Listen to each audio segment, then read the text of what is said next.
Welcome to Not Milk Never Milk. Subscribe if you're lactose intolerant. You'll start by preparing the hardware and Windows so the system recognizes the pad.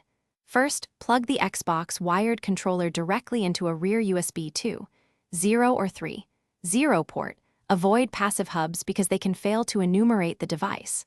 Once connected, Windows usually begins installing drivers automatically.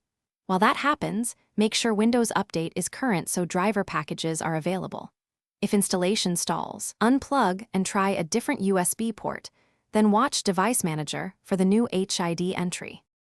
Now you'll verify drivers and configure input mapping so games see the controller correctly. Open Device Manager and find the controller listed under Xbox Peripherals or HID. Right-click to update drivers if Windows didn't automatically. If you use Steam, enable Xbox configuration support in Big Picture or Controller settings so Steam remaps buttons consistently. Make sure vibration and triggers respond in the built-in test.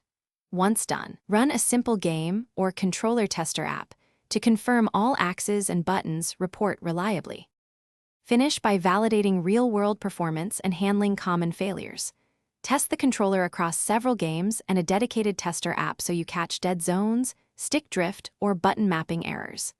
If a control is unresponsive, recalibrate in Windows or swap the USB cable and port. Passive splitters can block power to the controller. When problems persist, restart Windows, uninstall the controller in Device Manager, then reconnect to force a fresh driver install. If available, use the Microsoft Accessories app to check firmware and settings. Thanks for watching. If this was helpful, leave a like and consider subscribing. See you next time.